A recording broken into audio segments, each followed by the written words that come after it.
Bienvenue dans cette exploration. Ici, on ouvre un espace vivant et humain. Un espace où la conscience se décale légèrement du quotidien pour observer ce qui agit au-delà du visible.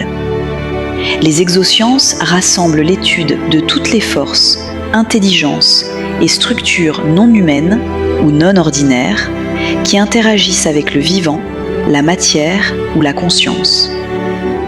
Elles questionnent ce qui influence subtilement notre réalité, les dynamiques invisibles, les mécanismes d'ingénierie du vivant, les structures informationnelles externes et toutes les instances qui opèrent hors de notre champ de perception classique.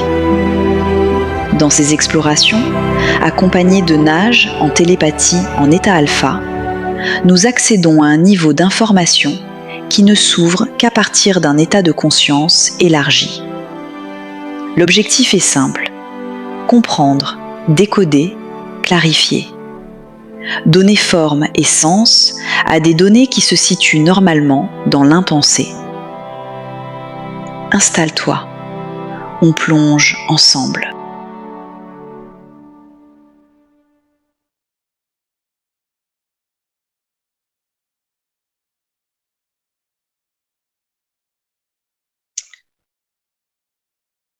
Alors bonjour, bienvenue pour cette nouvelle investigation en état alpha. Aujourd'hui, j'ai le plaisir d'accueillir Naj de la chaîne Extension de Conscience. Donc je vous inviterai à regarder dans le descriptif de la vidéo pour pouvoir retrouver le lien de la chaîne de Naj, chaîne YouTube. Très bien. Naj, est-ce que tout est OK pour toi? Est-ce que tu Oui. es bien placé? Parfait. Alors aujourd'hui, on va faire une petite enquête pour un petit retour sur une séquence d'une exploration que nous avions faite ensemble avec Paul Ponceau qui guidait la session d'exploration. J'avais observé, en tout cas découvert une information et observé cette information, mais de manière très succincte. J'aimerais qu'on revienne sur cette séquence et je vais te donner dans quelques instants le terme sur lequel tu vas pouvoir déjà commencer de manière générale et globale à observer de manière perceptive, sans forcément de définition préalable. Alors, ma chère Nage, en te reliant à l'information du terme grand généticien, quelle forme de présence se manifeste en premier? Quand tu dis ça, j'ai la représentation de, au loin, comme ça, on dirait un peu des insectoïdes, parce qu'ils sont plutôt grands, plutôt fins. C'est très fin, leurs membres sont fins. Mmh. C'est tout de suite la première représentation que j'ai. D'accord. Dans cette présence, de cette représentation, est-ce que tu l'aperçois comme individuelle, collective ou structurelle? Ou plusieurs à la fois peut-être? Ouais, je dirais structurel. Quand tu as parlé de collectif, c'était oui, parce qu'en fait, je vois que derrière, il y en a d'autres, mais le mot structurel serait plus cohérent. D'accord. Et si tu te places aussi en même temps en tant que toi, dans ton ressenti humain, est-ce que tu observes s'il y a, et si oui, quelle distance entre cette forme d'intelligence structurelle et l'humain? Quelle distance est ressentie pour toi? Tout de suite, ce qui m'est venu, c'est à côté. C'est le premier mot qui m'est venu quand tu m'as posé la question. Et après, au niveau de l'observation, c'est vrai que c'est pas très loin. Ouais. Mais en fait, je vais rajouter ça parce que c'est important, c'est que il y a pas vraiment de distance, ok? Et que Mmh. du coup, tout ce qui peut être très loin peut être très près à la fois. C'est D'accord. ce qui me vient. Non, mais c'est très bien que tu aies rajouté ça, ce détail, puisque c'était un petit peu aussi ce que j'allais te demander finalement. OK. Ok. Tu peux te placer maintenant sur une observation plus subtile Et je vais nommer cette structure hein, d'être et te porter plutôt sur leur intelligence maintenant, la nature, l'essence de cette intelligence. Et ma question est, est-ce qu'elle porte une essence comparable à l'essence humaine ou une nature fondamentalement différente?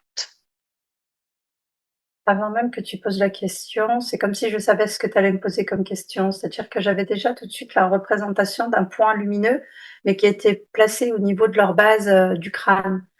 Et quand je les regarde tous, ils portent tous cette étincelle-là à la base du crâne. Et donc ça s'est allumé en fait pour que je regarde. Donc déjà ils ont un point commun, c'est ça que je voulais dire. Ils ont un point commun, cette structure où ces êtres-là portent le même principe ou le même empreinte.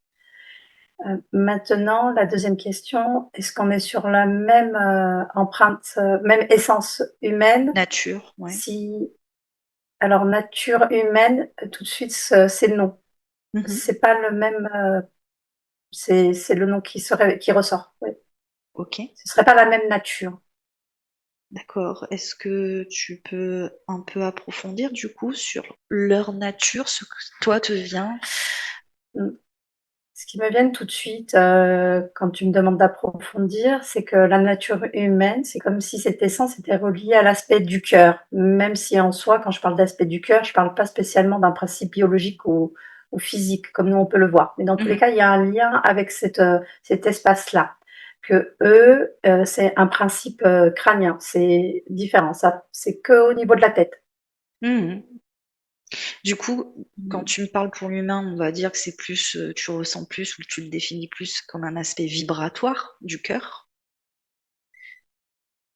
Et est-ce que eux, ils ont aussi cet aspect-là de vibration ou est-ce que c'est différent? Non, c'est mécanique. Il y a un principe Mhm. mécanique et saccadé. Et il y a comme des séquences.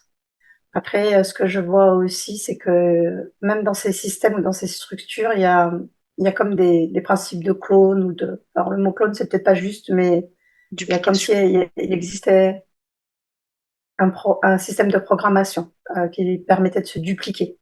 D'accord. En fait, c'est une essence intelligente, hein. Elle a un principe d'intelligence. Il y a quelque chose qui est relié à l'intelligence. J'essaye de voir quand même ces parallèles entre nous. Alors, elles n'ont pas la même forme. L'essence, c'est pas la même, c'est pas la même forme, c'est pas la même couleur, et c'est pas positionné au même endroit. Mais par contre, c'est ressemblant. C'est-à-dire que si je suis juste dans un aspect d'observation, j'aurais pu te dire oui, parce que c'est très ressemblant Mhm. au niveau du visu. Maintenant, dans la lecture, je vois que c'est comme si c'était des zones différentes. Je pourrais le dire comme ça. Mhm. Ce serait, on va dire, la matière. Peut-être que la matière de base, on parle de la même chose, mais qu'elles viennent pas que c'est des zones différentes. Voilà. D'accord. Ok.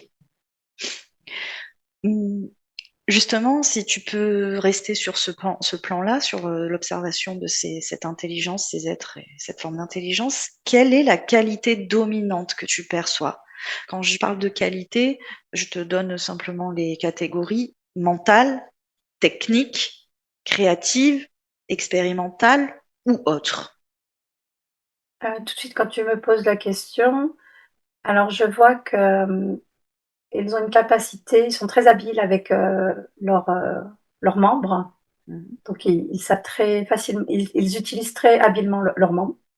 Et je vois aussi qu'il y a comme une forme de division, c'est un peu bizarre, c'est comme si c'était l'étincelle présente au niveau du crâne qui dictait ce que ces êtres devaient faire. Alors, pas comme une dictée ou qu'il y a quelqu'un qui leur insuffle quoi que ce soit, mais c'est comme si cet élément-là leur offrait cette capacité de mouvement. Mhm. C'est ce que je vois pour le moment. Ok. Donc il y a quand même une forme, une certaine qualité de technicité dedans, c'est ça? Oui, Une forme aussi mentale, peut-être autre que la nôtre. Ça te parle aussi? oui, oui. Euh, L'intelligence différente, oui. hmm, Il n'y a créative. pas de raisonnement, Hmm, ça vibre pas créatif. ouais. Pour en revenir au mental, Nous, on peut avoir un principe mental qui va être lié peut-être à un champ mental ou un raisonnement analytique ou des choses comme ça. Que là, c'est pas ce que je vois. C'est comme si c'était en direct, Ouais, c'est une comme s'il y avait structure, une captation directe. OK, c'est une structure reliée à une programmation en direct ou directe. Ouais. OK.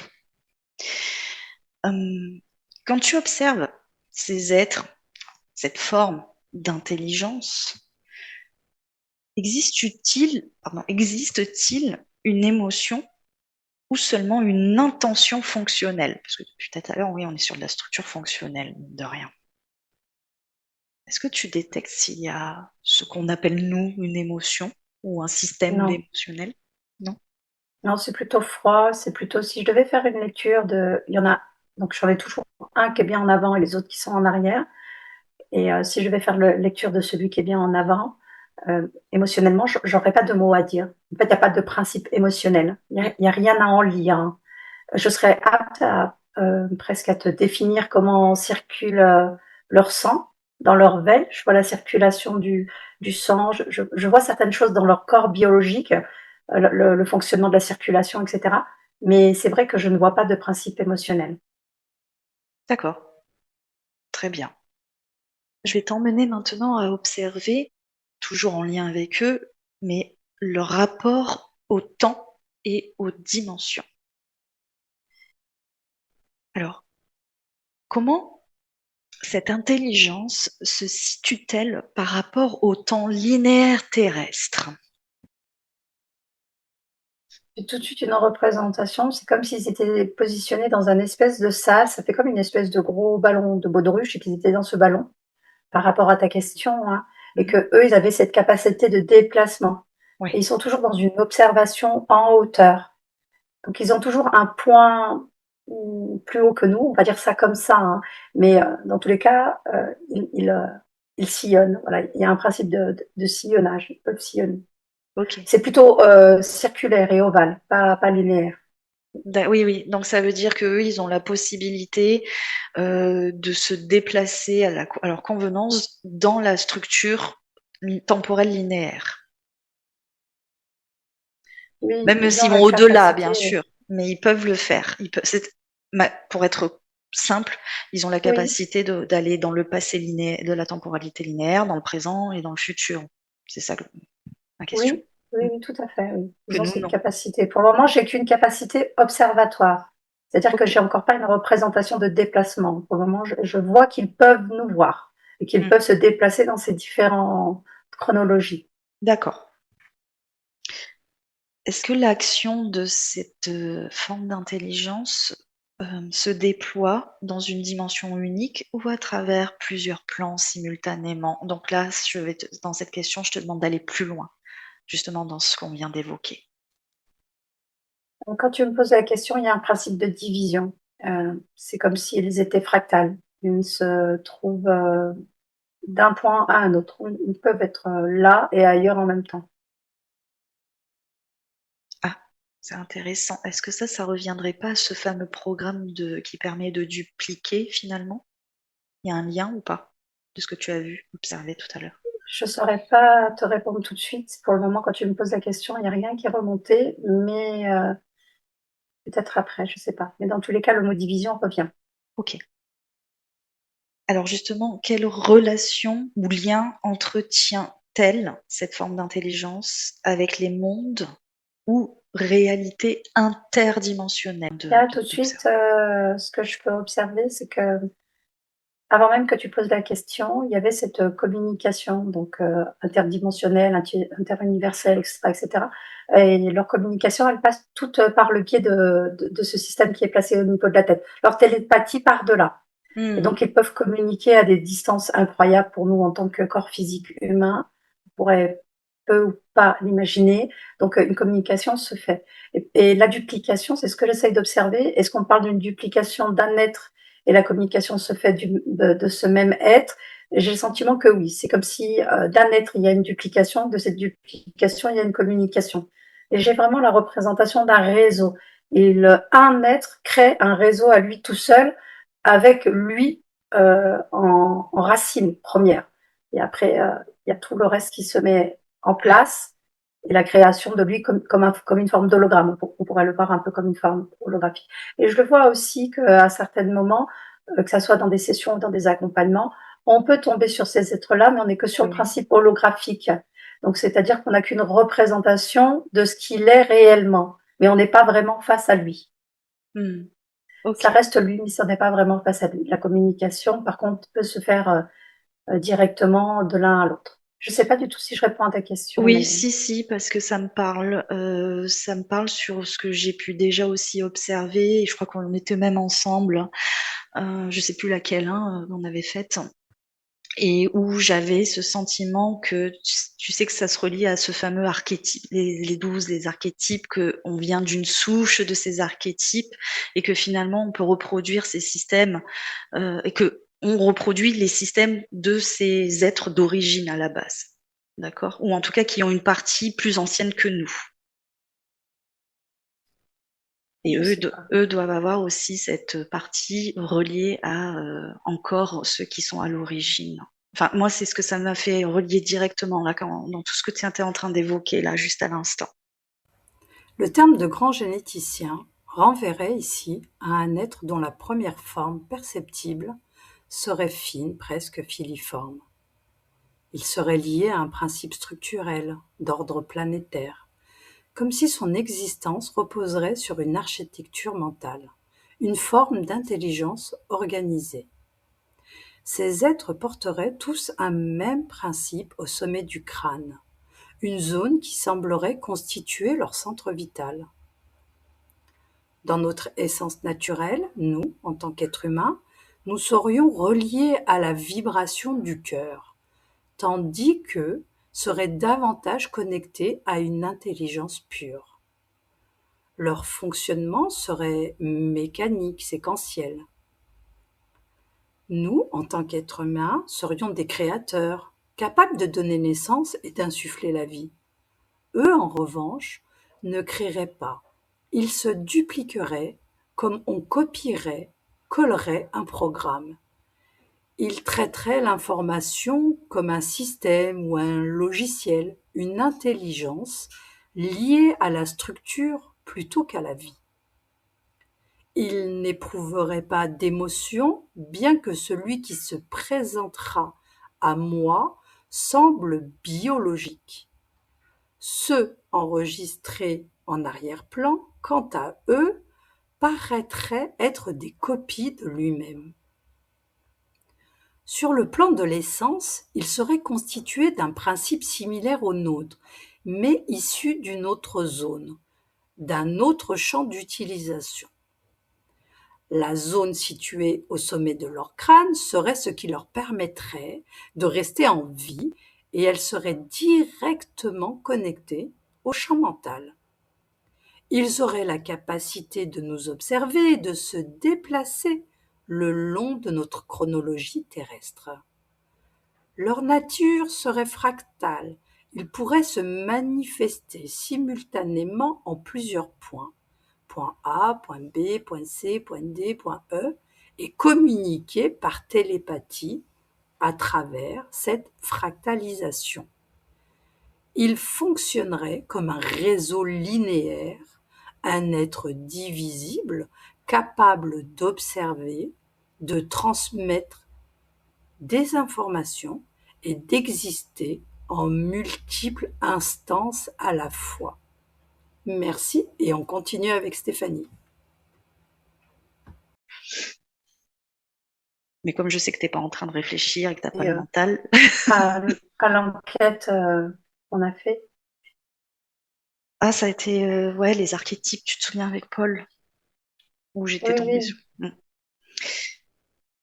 Moi, ça m'a ramené vraiment là ce que tu viens d'évoquer. Ok.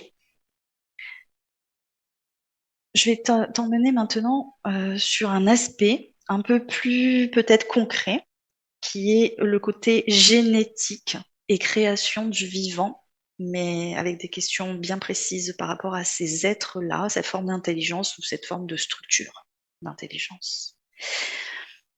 Si tu observes, parce que c'est sur ça, moi, que j'étais la dernière fois et j'ai pas pu approfondir. Si tu observes quelle est la nature exacte de leur interaction avec les gènes et les formes de vie, tu peux observer vraiment là tout le panel à 360 degrés, tout ce qui te vient, tu peux aller fouiller. Voilà, tu récupères, tu observes ce qui vient, la nature Quand tu me poses la exacte. question, j'ai que une représentation de différents trous noirs, comme s'ils avaient un accès ou une possibilité de passer par ces trous noirs pour basculer d'un plan à un autre. Ça, c'est la première des choses. Concernant leur capacité de généticien Mm. et de avoir un impact sur le vivant terrestre, pour le moment, j'ai pas de représentation. Alors, ouais, ok. J'ai pas de représentation directe. Il y a un élément qui est important, c'est qu'ils ont un impact au niveau de l'oreille interne, l'ouïe. Ils ont une capacité à rectifier ou à manipuler le son. Mhm. C'est ce que moi je ressens. Et qui peuvent venir entraîner chez certaines personnes des formes de acouphènes ou ce sentiment d'être un peu vertigineux. Ils ont cette capacité-là. Quand D'accord. tu m'as posé la question, c'est ça qui s'est présenté à moi. Ouais, ah bah, ça me paraît cohérent Pour le moment, dans tous les cas. ouais, avec le système de télépathie. Alors, tu me dis que tu vois pas trop pour l'instant le lien avec l'humain, mais justement, est-ce il peut y avoir ces interventions d'interaction avec les gènes et formes de vie, pas forcément avec l'humain, mais peut-être avec d'autres formes de vie. Ça te dit quoi? Je trouve qu'il y a une manipulation, c'est-à-dire que je vois qu'ils manipulent énormément de choses, qu'ils sont reconnus, on va dire, dans ces mondes-là, pour être avoir une capacité avec leurs membres, ce que je t'exprimais tout à l'heure, une utilisation de leurs membres qui est très puissant. Ils ont une puissance au niveau des membres et ils l'utilisent. Maintenant, je cherche à voir comment ils les utilisent et est-ce qu'ils les utilisent sur nous en tant qu'êtres humains, à part l'histoire que je t'ai racontée juste avant Oui, concernant le son, et, etc. peut-être peux-tu les observer aussi sur une autre couche, une autre surface plus subtile qui les compose, pas forcément purement biologique ou Tu me parles d'eux ou tu parles de l'humain? de, de eux. De eux. Ouais. Est-ce qu'ils peuvent pas justement utiliser une autre structure d'eux-mêmes hors le mouvement avec des membres, tu vois, biologiques ou matière? Est-ce que tu observes, si tu vas un peu plus profond, une autre structure qu'ils peuvent utiliser Quand tu en me dis ça, tout de capacité? suite, la structure qui se présente tout de suite, c'est bien le principe de division et de fractal. C'est toute cette fractalisation que j'ai pu te présenter au départ. C'est là où ça m'amène. Mhm. Si on doit aller chercher, c'est-à-dire que en tant que voyageur, si tu te déplaces et que tu tombes sur ces êtres-là, si tu es dans une observation plus subtile, tu risques de tomber sur celui-là. Quand tu te rapproches de la base biologique, c'est que tu es déjà encore sur un autre niveau, en fait, de perception, Mhm. que je vais dire plus dense dans leur plan. Ouais. Oui, oui, parce que de toute façon, je pense que on peut même nous agir sur plusieurs plans de densité, plus ou moins importants. Donc, c'est bien d'observer plusieurs couches en fait. Et sauf que la différence avec eux, quand tu poses la question, c'est que nous, on n'est pas dans un principe de division, en Mm. réalité. On peut le présenter comme ça en tant qu'humain, mais tout de suite, quand tu as dit ça, j'ai vu la différence. Nous, Mm. c'est un point qui a la capacité d'être partout en même temps. Que eux, il y a vraiment un principe de division, comme on pourrait le voir avec une toile d'araignée, quoi. Tout est divisé, fragmenté. Il y a vraiment un principe de division. C'est pas la même, c'est pas pareil. Mm. Et ce principe de division, comme la toile d'araignée, forme un réseau pour eux, en Oui, ce qui les concerne. Ok. oui. Un réseau qui est rattaché à un seul mental, à un seul principe qui va être sur le crâne que je t'ai dit Ouais. au départ. Ouais, ok. Ils Euh, sont tous interconnectés. ouais. C'est comme un esprit de ruche, mais en ayant une structure chacun divisible, individuelle. Ils peuvent être à la fois sur leurs deux plans. En tant que biologie, on les perçoit individuels, et sur une structure moins dense, on les perçoit comme une ruche. Oui. Ok. Ouais. Après, ils sont individuels, même dans le. C'est-à-dire que si Dans tu la vas dans le ruche, monde ouais. subtil et que tu les observes, oui, tu peux le voir tout seul. Mais oui, il y a ce principe de Mais réseau subtil, on va dire ça comme ça. ouais, c'est pour simplifier pour l'analyse Oui. mentale. Ok. Quand ils interagissent, parce que tu les as vus interagir quand même sur des choses, sur ce fameux principe de son, ils peuvent peut-être interagir sur d'autres choses, mais est-ce qu'il s'agit de création pour eux, dans leur structure, de modification, d'assemblage, d'observation ou d'expérimentation, ou plusieurs de ces choses à la fois? Tout de suite, le premier mot qui m'est venu, c'est utilisation. Ils utilisent des principes existants Ouais. et les modifient Ok. ou les corrigent. Tu vois, par rapport à l'aspect du son, je trouve ça très intéressant parce que du coup, le son peut venir rectifier une information ou une donnée. Le son a une vibration. Donc, c'est un peu dans ce sens-là. Ouais. Donc ils ne peuvent pas créer, on est d'accord, ils ne peuvent utiliser que ce qui est déjà créé, ou qui a un principe de création, on est d'accord. Ce qui est Oui, déjà en soi quelque chose de créateur, qui est doté du potentiel de création. Ils ne peuvent que l'utiliser. ouais. Après, quand tu poses la question, est-ce qu'ils peuvent créer ou ne peuvent pas créer, ils créent, mais d'une autre forme. Mhm. Il y a un principe créateur. Ok. Ils savent, après ça dépend ce qu'on met dans le mot créer, mais ils ont la capacité de créer certaines choses, de mettre en place certaines choses. Bien sûr que qu'en même temps que je te dis ça, je vois bien qu'il y a de l'utilisation ou de l'usurpation d'une forme d'énergie. Ouais. Donc j'en reviens à ce que tu dis, je le vois maintenant bien correctement. Ils usurpent. En fait, nous, on a cette énergie, comme je te l'ai exprimé au départ, qui est différente, Mm. qui est beaucoup plus grande, plus large Mm. que la leur, qui est constituée d'un principe plutôt mécanique, intelligent, Mm. euh, plutôt binaire. Euh, peut-être ce qui empêche le principe de la création, et ce principe que nous on peut avoir. Je sais Mm. plus trop où je Donc voulais en venir, mais ça, c'est une limite, du coup, claire qui pourrait apparaître entre leur rôle et le principe créateur de la vie, finalement, ce que tu viens de me dire. oui. Mm. Non, rien, c'est bien, c'est juste que là, en fait, tu es en train d'observer et de dénoncer les structures, le mécanisme, donc il n'y a pas forcément à répondre à quelque chose de précis, nage, t'inquiète pas. C'est libre, tu laisses venir comme ça vient pour toi, dans ta compréhension et dans la récolte de tes informations. Ok. Là, ça va demander. Alors, je ne souhaite pas que tu te connectes et que tu communiques avec eux. Je souhaite vraiment que tu sois toi dans ce que tu comprends et ce que tu ressens avec ton intuitif direct. Parce que j'ai envie de t'emmener sur la phase de leurs intentions, le cadre et l'intention.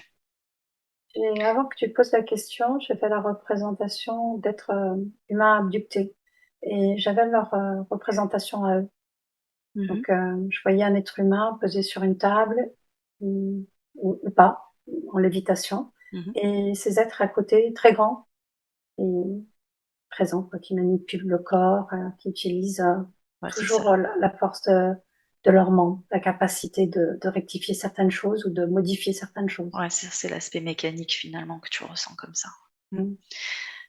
Alors justement, quelle intention principale semble guider leurs actions? Leur intention Il y a le principale. principe de ruche quand même. Donc, dans le mot ruche, si je viens plonger, un peu comme un principe de survie, tu vois, Mhm. un principe de nécessité, ce principe-là se révèle. Leur intention, alors c'est très froid, c'est comme s'ils en avaient pas vraiment, c'est-à-dire que ils, ouais, c'est très froid, c'est très mécanique, mais dans tous les cas, c'est quelque part, il y a quand même cette forme d'obligation d'agir de la sorte. Après, je vois qu'il y a d'autres choses au-dessus d'eux. Il n'y a pas que eux. Oui. Et en fait, il y a aussi, ils sont pas totalement maîtres de quoi que ce soit, hein. Ils suivent aussi des ordres. Ils n'ont Mm. pas le pouvoir d'agir. Eux, leur fonctionnement est comme ça sert certaines entités et ils sont utilisés pour ça. Ok, donc leur intention finalement, elle est utilitaire. Oui, elle sert d'autres êtres et les concernant, c'est leur fonctionnement. J'ai presque l'impression d'être dans une usine Renault et que les bras mécaniques, c'est eux, quoi. Tu Oui, vois? d'accord, oui, c'est les robots qui fabriquent. Ok, Ouais, c'est un peu, c'est quoi? C'est tellement, ils ont pas de, comme tu l'avais posé au départ la question, il y a vraiment pas de principe d'intention, d'émotion, ces genres de choses. Ça se révèle pas chez eux. ok, d'accord. Donc j'allais te poser une question, mais finalement, en fait, selon qu'on vient d'élaborer, là, ça me paraît... Bon, je te la pose quand même, mais je pense que la réponse, je la connais déjà. Existe-t-il une notion de responsabilité ou de conséquence dans leurs actes? Alors peut-être que pas par rapport à eux, mais est-ce qu'il y a Non. quand même quelque chose d'autre qui peut subir ou avoir une notion de conséquence ou de responsabilité? Tout de suite, ce qui me vient quand tu poses la question, non. Ouais, ok. Non mais j'avais le même ressenti. Ok. Tu vas te placer dans la posture d'observation que tu souhaites pour la prochaine phase. C'est toi qui vas décider et choisir, Nage. Pour observer ce qu'il en est de l'interaction avec l'humanité. Mais là, je vais te demander comment l'humanité est perçue par ces intelligences, de leur point de vue à eux. Tout de suite, quand tu me dis ça comme des fourmis, tu sais, il y a ces espèces de bestioles là qui mangent les fourmis. Je sais plus comment ça s'appelle, qui chassent les fourmis. Et Mhm. avec leur, Mandibule, là? ouais, ils viennent à renifler au sol, un peu comme ça. Voilà comment ils le voient, mais sans se poser de questions. Ok. Alors du coup, on est vu comment pour eux, comme des sujets, comme des supports, comme des partenaires ou des simples variables? Le mot qui me vient, c'est alimentation. Ouais, ok. C'est la première des choses. Oui, il y a quand même ce principe expérimental, mais qui part pas d'eux, d'accord? Mhm. Qui vient d'au-dessus, et donc du coup, ils le font. Mais sinon, il y a quand même, on reste quand même sur une récupération, une alimentation, oui, quelque chose. Ils se nourrissent, ils Alors, de se quoi? nourrissent. En fait, c'est comme si dans l'espace où ils se trouvaient, dans ce monde dans lequel on est, on va dire, cette planète dans laquelle on est ou dans cet univers dans lequel on est, c'est comme s'il fallait que ça vibre à une certaine fréquence, Ouais. tu vois, pour le présenter comme ça. Mhm. Et en fait, cette fréquence, on peut le voir comme une substance pour eux. Et ils D'accord. se nourrissent de cette substance. C'est une alimentation. Parce qu'elle se présente vraiment à mes yeux, vraiment comme une substance. Ok. C'est comme si l'énergie prenait forme, oui, bah, d'alimentation. Mais est-ce que vous ne seriez justement pas capable de donner de la densité à une énergie dans leur fonction structurelle là? Ce qui me vient tout de suite quand tu me poses la question, oui, ils peuvent le faire. Ouais. Ils ont la capacité de densifier n'importe quelle énergie. Hmm. Mais ce ne sera jamais la même substance. Mhm. Oui, il y a un principe de substance. Après, ils sont parce que ils sont. Je sais pas, ils sont là parce qu'ils sont là et ils fonctionnent comme ça parce que on leur a comme imposé de fonctionner comme ça. Et on va en revenir à ce qu'on a souvent l'occasion de voir. C'est comme un principe de programme. C'est des entités qui sont programmées pour agir de telle ou telle sorte. Donc Hmm. il y a vraiment quand même tout ce principe mécanique et tout. Eux, c'est comme s'ils étaient totalement aveuglés, sourds de toute action. Ouais. Ils ont une fonction, ils l'appliquent. Exactement. Hmm. Et je voulais juste préciser, parce que je sais que lors d'accompagnement, on peut voir des entités insectoïdes. Ceux-là, ils ont une forme différente. Ils ont un crâne qui est beaucoup plus large. Mhm.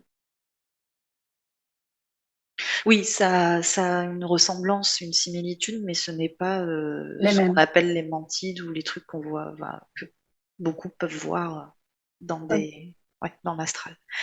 Ok, d'ailleurs, tiens, avant que je fais une aparté, Leur plan, on va dire, on connaît, tu sais, la matière, voilà, la densité matière, la densité qui est le reflet de la matière, mais qu'on appelle l'astral, et puis peut-être d'autres plans, d'autres strates et d'autres structures. Eux, tu les observes euh, prendre leur origine d'où, justement, de Et quel plan. quand tu m'as présenté ça, quand tu m'as fait l'intitulé de chaque strate, tout de suite, moi, j'ai eu la représentation que c'était tout mélangé. Il n'y avait pas vraiment de strate. Mais eux, ils sont au-dessus de tout ça encore. Ouais, ouais. Ils peuvent sortir du système, voilà, du C'est système binaire matière astrale. Ils se c'est comme peuvent. s'ils gravitaient autour. Ils peuvent graviter tout autour. Ok. En fait, si je devais définir les plans, je les définirais sous forme circulaire. Mm, Donc, si la densité terrestre, mm. l'astral, etc. Eux, ils sont carrément autour de tout ça. Donc, D'accord. ils ont à la fois la capacité d'être dans les mondes appelés l'astral, ils ont la capacité de mouvement, mais mais il y a Ouais, ils c'est peuvent. pas quelque chose qu'ils font réellement. C'est-à-dire que ça va être plus ce principe holographique, comme je te l'ai présenté, qui va pouvoir un peu, comme une forme de réseau, aller un peu comme des espions, être envoyés pour écouter, voir ce qui se passe et qu'est-ce qu'il en est. Oui, donc ils peuvent se Et mouvoir dans les inframondes et les supramondes, par exemple. oui, Les ils mondes peuvent, dans les mondes. oui, les interstices, etc. Ils ont Mm, cette capacité-là. ok. En réalité, ils portent pas de forme. C'est-à-dire que l'être initial, il a une forme biologique et les autres êtres ne portent pas de forme. Donc, ils peuvent avoir accès à tout. Oui, ils ont une structure holographique, c'est ce que tu m'avais. Oui, dans leur forme Ouais. divisible, c'est holographique. Je sais pas si le mot holographique est juste, mais dans tous les cas, c'est un peu comme ça qu'on pourrait le Oui, définir. oui, pour le représenter facilement, ils peuvent passer à travers. Voilà, c'est Oui, ça. c'est ça. Ok. Euh, dans les interactions avec l'humanité, j'ai encore juste une question. Est-ce qu'il existe une interaction consciente ou seulement indirecte avec l'espèce humaine? Il y a toujours cette représentation de la mission. Ils sont missionnés pour et ils jaillissent pour. Hmm. Donc du coup, il y a la récupération de corps, de choses comme ça, parce que j'ai encore de nouveau cette image du principe d'abduction, Hmm. où on va venir intégrer certaines choses au niveau de l'oreille. Alors il y a beaucoup ce principe de l'oreille, en particulier l'oreille gauche. Je ne sais pas pourquoi, mais depuis le départ, je sens que l'oreille gauche, est-ce qu'il y a un élément qui est beaucoup plus, qui est différent par rapport à l'oreille droite, je ne saurais pas répondre. Mais du coup, ou alors c'est un peu, tu sais, ce qui me vient, ça me fait un peu comme, tu sais, quand tu marques les vaches, Oui, peut-être certains fermiers vont marquer leurs vaches que de l'oreille droite ou que oui. de l'oreille gauche. Et là, eux, ils vont venir agir sur l'oreille gauche en priorité. Peut-être Du que c'est une coup, forme de si je te marque. parle d'un un plan informationnel, est-ce que ça te parle? Oui, tout de suite, ça me parle. Il y a, oui, oui, il y a des implants. Après, peut-être que le mot informationnel, je ne sais pas, mais il y a un principe d'implant. Oui, Informationnel, informationnel. fréquentiel, enfin, Oui, peu oui, importe. oui, oui. Mm. Qui va venir créer une dégénérescence au niveau du corps et une fatigue aussi, ce qui me vient, une fatigue du corps. Est-ce que c'est relié aussi, ça, pas forcément pour tous ces phénomènes-là, mais est-ce que ça peut être relié justement avec ces phénomènes d'acouphènes, de sifflements, etc. Alors, je Oui, dis pas que ça se moi, définit pour tout le monde comme ça, mais oui. Mais dans tous les cas, moi, c'est ce qui m'est venu au départ. Quand j'en ai parlé tout de suite, oui, certains corps biologiques le vivent comme un acouphène, des vertiges, une sensation d'avoir, certains ont même une sensation d'avoir quelque chose à l'oreille. Ça les gratte et ils ont le sentiment d'avoir quelque chose dans leur oreille. hmm, Certains le sentent, qu'il y a une gêne. d'accord. Moi, ce qui pourrait me venir là, c'est que ce principe de truc, tu vois, au-dessus qui brille sur leur crâne, justement, c'est une fonctionnalité de télépathie, donc de transmission d'informations. Est-ce que tu peux observer si ça a un lien, justement? Est-ce que ça peut servir pour implanter des informations sonores, donc fréquentielles et informationnelles? Ça serait plus ce genre de mécanisme qui pourrait implanter, pas un implant à proprement parler, comme on peut. Que je voulais dire, alors le principe de télépathie se fait par le réseau, c'est-à-dire que cette communication permet d'avoir une communication interne. Tout le réseau a la même information en même temps. Maintenant, est-ce qu'ils utilisent cet élément pour interagir avec les êtres humains, oui, aussi, mais indirectement. C'est-à-dire que tout le réseau, lui, peut être connecté à des êtres humains. Et du coup, ils peuvent utiliser ce principe-là aussi pour venir à... Ça embaume le cerveau de quelqu'un. C'est-à-dire qu'à un moment donné, ça me fait penser un peu comme l'araignée, quand tu veux que la personne, elle se retrouve dans une situation pour pouvoir l'utiliser, ils peuvent utiliser ces ondes pour la mettre dans un état mental qui lui laisse plus place à la réflexion ou à la prise de correction ou à la prise de décision. Du coup, ils vont venir utiliser à ce moment-là. Mm. Et ils ont une capacité d'immobiliser. Ouais. Ça fait partie de leur élément. Ils peuvent immobiliser les corps. Et du coup, ça se traduirait pour un être humain, par exemple, comme une tétanie ou une paralysie, c'est ça? Oui, ça peut se présenter comme ça, oui, tout à fait. Ok, intéressant. C'est intéressant parce que tu vois, c'est pas seulement des êtres auxquels on se conforme souvent qui peuvent être uniquement rapportés à ces phénomènes, ou ces effets, ces conséquences et ces impacts. Oui, parce que du coup, nous, on a toujours la personne qui va vivre ça, elle va avoir une observation intérieure de ce qu'elle, comment dire? De ce qu'elle projette dans ses propres filtres, peurs, etc. Exactement, mais pas que, Mhm. pas que. Et il y a d'autres, je vois que quand je te dis ça, je vois qu'il y a des êtres qui peuvent venir s'accrocher à ça. C'est-à-dire que j'ai la représentation là d'un moment donné où la paralysie vient exister et d'autres êtres qui vont être proches de ce plan-là vont venir en profiter. Et là, c'est un peu, ils peuvent venir avoir des actes un peu particuliers sur le corps du physique. Mm. Ils ont une position très souvent dominatrice.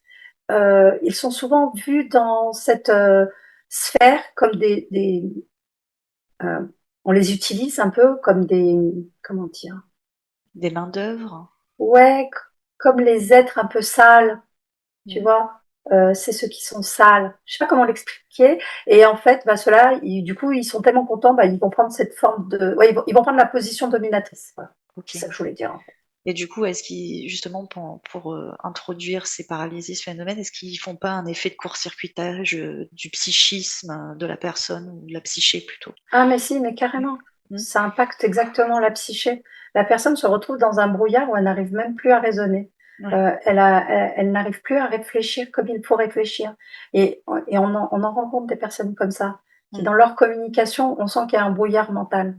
Elles sont totalement prises par ces ondes. Elles ne peuvent plus vraiment agir. D'accord. Ok. Super. Très bien. Je On va... vois même le cerveau, comment il réagit quand l'impact des ondes se propage. Mhm. La réaction du cerveau. Je vois exactement comment ça se passe, comment ça agit, comment l'énergie circule, l'énergie électrique. Je vois que ça prend une vitesse, je vois les accélérations, je vois que ça change de couleur, je vois que ça gonfle. Je Ah, vois, tu vois, il y a tout un... ouais. Donc, ça conforte bien quand même que ils utilisent beaucoup et pour eux facilement ce côté fréquence électrique. Ah oui, c'est quelque chose de très... Oui, oui. Observe s'ils ont moins d'emprise sur le phénomène purement magnétique de l'être humain ou de l'être voilà, qui en soi n'est que créateur en soi.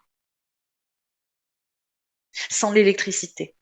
S'il n'y a pas l'électricité, est-ce qu'ils peuvent venir vraiment créer de la dissonance ou interagir avec juste la partie Ce qui magnétique? me vient, c'est non. Mhm. Ok. Oui, parce qu'ils utilisent les fréquences et les polarités avec l'électrique. Plus, moins, comme une pile. Il y a toujours un principe avec le mental. Ouais, Toute cette sphère-là. Ils ok, utilisent tous ces éléments-là. d'accord, très bien. Donc, ça répond, ça éclaire ma demande. Ok, super, merci, Naj. Dans cette exploration, ces intelligences semblent agir sur les champs énergétiques du vivant.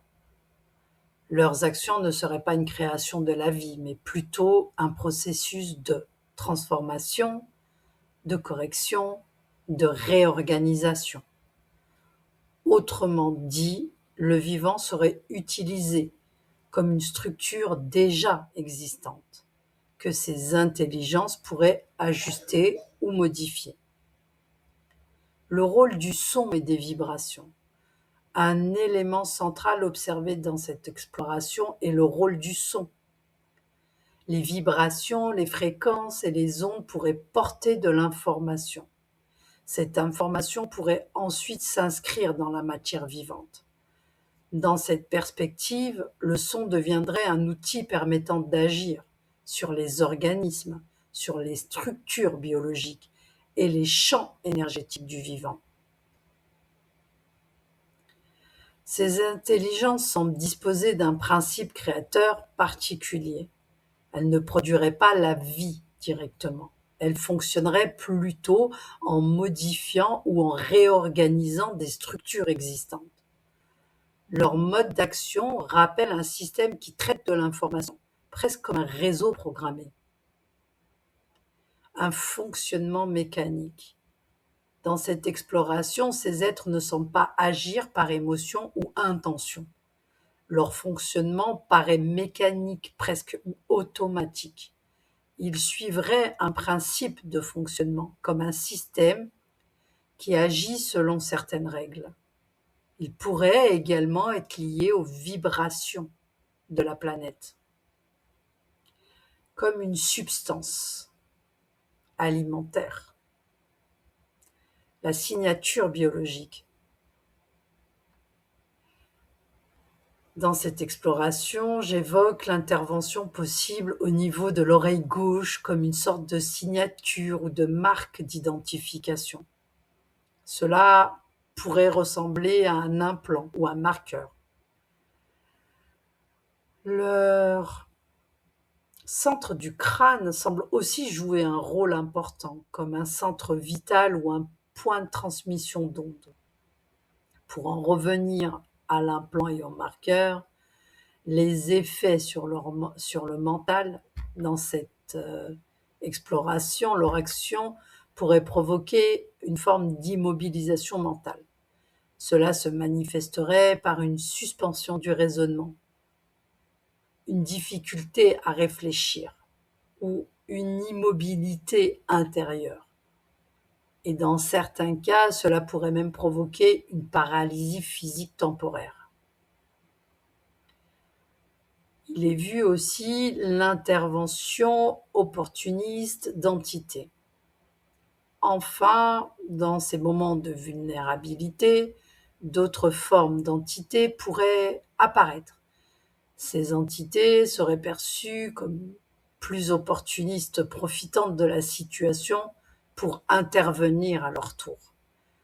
Elles ajouteraient alors une perturbation supplémentaire à l'action initiale. Cette exploration, cet extrait décrit une possibilité d'interaction entre des intelligences dites non humaines, par le biais de champs énergétiques du vivant et l'implication et l'utilisation, modification des structures dites biologiques. Merci et on continue avec Stéphanie.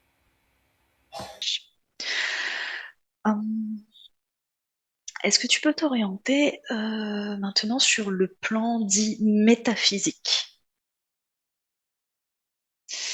Et là, on va observer un petit peu les limites finalement, ou le non-savoir, en ce qui nous concerne nous aussi d'ailleurs, en tant qu'humains. Alors justement, quelle est la limite de compréhension humaine face à cette intelligence? Alors là, on est quand même allé loin. Toi, tu es humaine et tu as quand même été sur une avancée de compréhension. Mais où est-ce que tu vois que la limite se présente en termes de compréhension face à cette intelligence-là? Qu'est-ce qu'il pourrait utiliser que tu ne comprends pas? En fait, tout de suite, ce qui m'est venu lorsque tu m'as posé la question et que tu as parlé dès les premiers mots que tu as dit, il y avait ce principe d'intériorité, de cette intériorité, ce voyage. Et en fait, quand tu as parlé de limitation, c'est comme si la limitation, il n'y en avait pas réellement. Mhm. Il n'y a pas de limite. En fait, mais par contre, il y a quand même une pulsion. C'est-à-dire qu'on peut se retrouver parce qu'à un moment donné, tu as dit quelque chose et c'est comme s'il y avait cette capacité de s'arrêter. Et donc, de l'arrêt qu'on a, on va avoir une observation. Mais on pourrait continuer. Mhm. Donc, si on continue, on a un autre point d'observation. Et si on continue, on a un autre point d'observation. Oui. Mais maintenant, concernant ces êtres observés, si tu souhaites savoir jusqu'à où je peux me rapprocher d'eux, Ou plutôt observer s'il y a une zone volontairement inaccessible à la perception humaine. alors il y en a plein des zones, il y en a plein. Mhm. C'est-à-dire qu'il y a plein de zones où si on voyage, comment dire, si tu voyages avec une perception humaine, tu voyages pas très loin de ton corps. Tu ne Mhm. fais pas un très long tu ne peux pas observer ces différentes séquences que j'ai pu te définir. Oui, Le voyage doit être pas d'une perception humaine. oui, Il faut sortir de l'humain pour aller voir plus loin. ok. Alors, on est d'accord, on précise, c'est pas sortir de ton corps, c'est sortir de la perception uniquement humaine, hein. Oui, c'est ça. Ouais. Non, mais je le précise pour certains, tu sais. Oui. Ok, très bien, ça explique, mais ça explique bien la, la structure, hein, le cheminement. Tout à l'heure, tu te souviens, Nage, tu m'as dit qu'il y avait plus enfin, qu'eux, ils n'étaient pas en haut de la chaîne alimentaire ou en haut de l'échelle, on va dire. Donc, ça veut dire qu'elle est limitée par quelque chose de plus vaste, elle aussi, cette forme d'intelligence, ces êtres-là. Oui, il y a toujours quelque chose qui englobe quelque chose. Mhm. C'est un principe d'englobage. Donc derrière eux, il y a encore quelque chose qui englobe. Et encore derrière eux, ça englobe. Et si je me déplace jusqu'à là, je vois que c'est infini comme ça. Ah ouais? Jusqu'à, ouais, c'est très grand et c'est englobé, tu es englobé, englobé, englobé. Et chacune des couches circulaires sont composées d'éléments. Ça fait un peu comme une représentation pyramidale, mais plutôt circulaire. Oui. Mm. Et du coup, chacun de ces éléments ont une représentation. Comme des cercles dans des cercles dans des cercles dans des cercles, c'est ça. Oui, c'est ça. Et Mm. et c'est tout interconnecté. Là, on est Ouais. sur le principe de la matrice, hein. Oui. Donc, je te parle d'une structure qui est définie et construite de telle sorte, d'accord? Mhm. Donc, du coup, il y a vraiment une interconnexion entre chacun des plans et chacun des champs. Il y a une Oui. réelle interconnexion entre. Comme une méga toile d'araignée, mais très circulaire, lisse. Enfin, je veux dire, il n'y a pas de Oui, voilà, et que finalement tout est le réseau n'est fait que de ramifications et ramifications interconnectées les unes avec les autres. oui. Et ils servent tous le même élément. Il y a un point que je vois très bien et ils servent tous ce point-là. Ce point-là, c'est comme si c'était la clé de tout. Et finalement, ce point, il serait peut-être pas au centre du premier cercle. Si tu Alors, reviens dans un principe plus intérieur, finalement. si tu pars dans une là, j'ai envie de te répondre quand tu me parles de ça va dépendre de ta perspective et de Mhm. d'où tu le regardes. Ok. Mais tu peux le voir comme étant au centre du premier cercle et au centre de tous les cercles. Hmm. Ok. Oui, mais le centre du premier cercle est le centre de tous les autres cercles, puisqu'ils sont les uns, voilà, parallèles aux autres. Alors, c'est vraiment, je sais pas trop comment, c'est vraiment comme ça, tu sais, Oui. et avec la pointe en haut.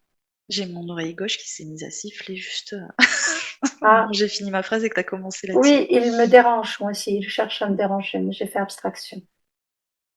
Et tout de suite, ils se sont attaqués aussi à l'oreille gauche. Hmm. Ça veut dire qu'ils veulent pas peut-être qu'on touche l'information du centre, du noyau. Eux, non, eux, ceux-là, comme c'est tout interconnecté, ces êtres que moi j'ai observés, ils sont comme ils sont comme mécaniques, hein, donc du coup, Hmm. c'est pas eux. Mais par contre, oui, les informations qui commencent à se dévoiler sur quelque chose d'encore plus vaste, plus haut et plus relié à un point donné, Hmm. oui, là, ça commence à déranger, bien sûr. D'accord, ok. Bon, bah, peut-être qu'une autre fois, peut-être que nous irons avec un autre sujet relié à ça, nous irons plus loin. On va pas y aller aujourd'hui. Oui. Ok. Tu sais, ce qui me vient aussi, c'est que ce point, il est connecté chez beaucoup d'humains. Tu sais, il y a beaucoup ce discours du troisième œil, blablabla, ouvrir le troisième œil. Beaucoup, beaucoup d'humains est connecté à ce point-là par le troisième œil. Ouais. Beaucoup. Ok. Donc le troisième œil peut être facilement, comment dire? Il ne faut pas qu'il soit ouvert vers l'extérieur. Oui, c'est ça. C'est un accès direct. D'accord. Euh,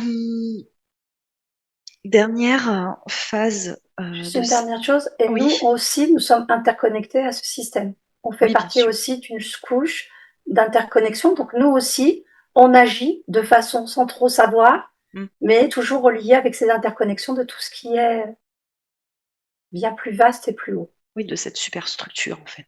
Exactement. Oui, mais ça me paraît de toute façon évident finalement. Ok. Je vois des êtres humains qui, eux, avancent circulairement, la tête baissée, comme s'ils avaient notion de rien, aucune conscience, totalement pris dans la machinerie, dans cette boucle. Je Mhm. vois d'autres humains comme toi ou comme moi qui sont, je te vois ou je me vois comme si on regardait le ciel. Tu sais, on est dans une recherche.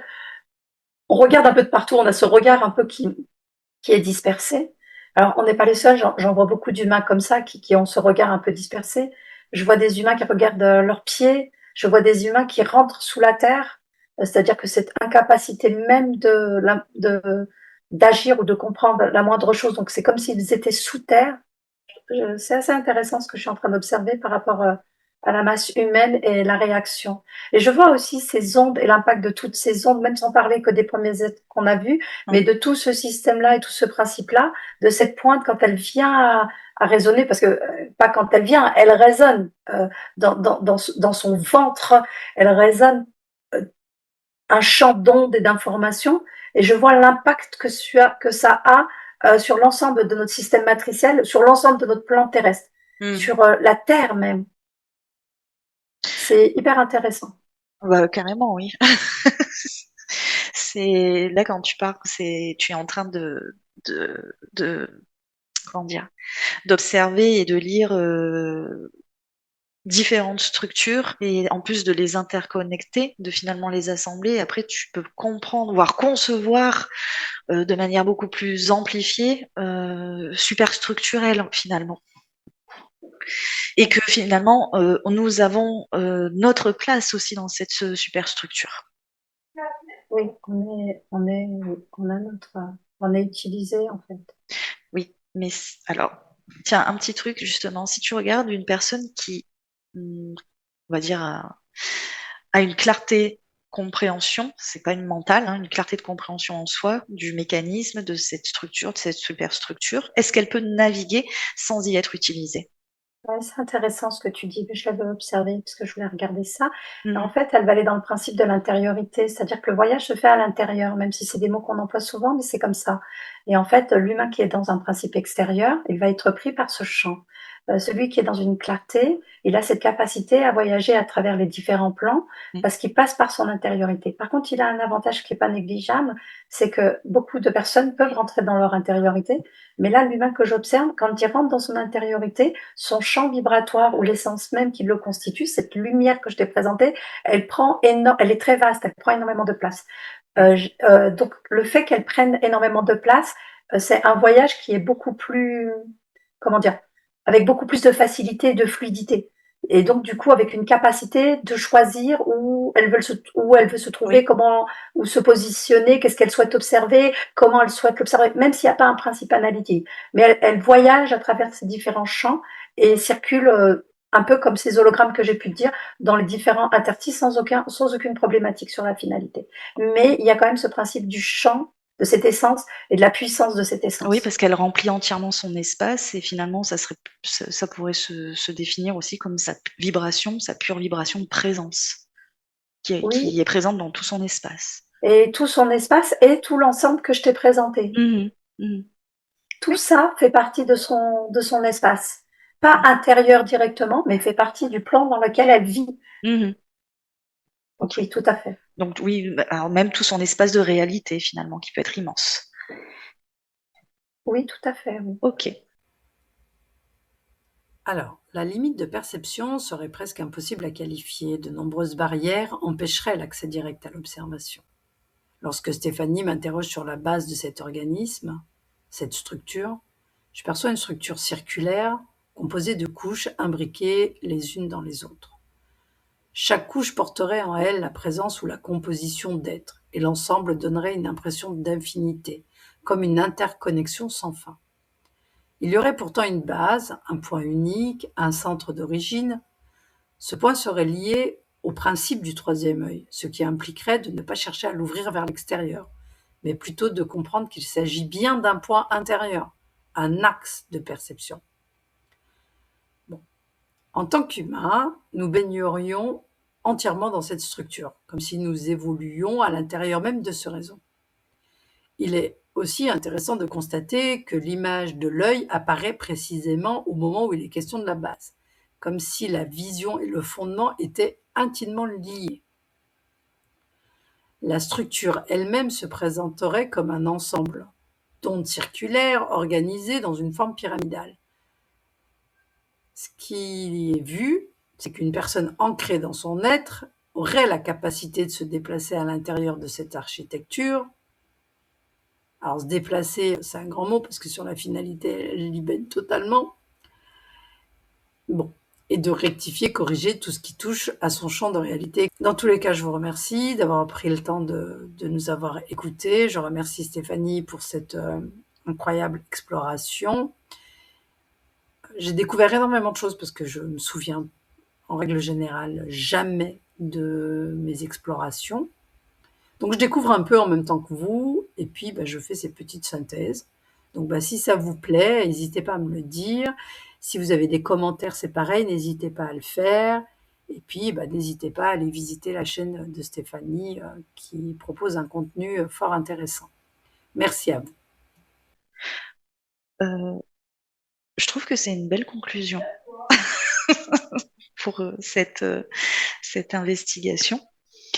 On est d'accord que ce qu'on vient d'évoquer là,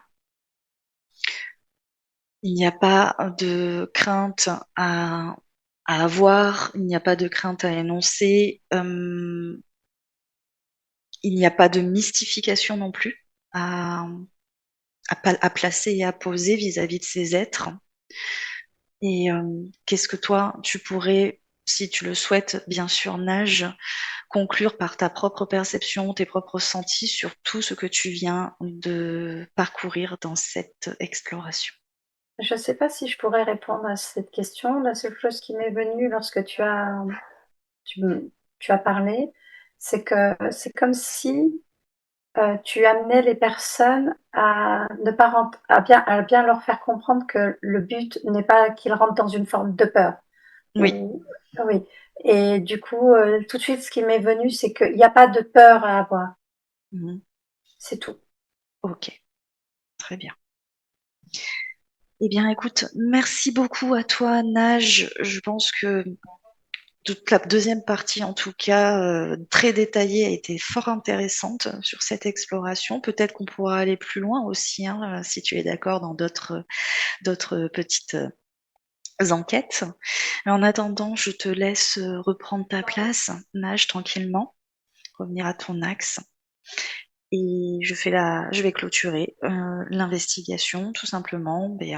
Si cette enquête vous a parlé, vous a résonné, vous pouvez toujours nous laisser des commentaires constructifs, bien sûr, et puis partager et liker. C'est une manière de nous soutenir et de continuer à vous offrir ce contenu, ou en tout cas des contenus à vous partager. Je vous souhaite un bon week-end et on vous dit à très très bientôt. Et merci à toi, Nage.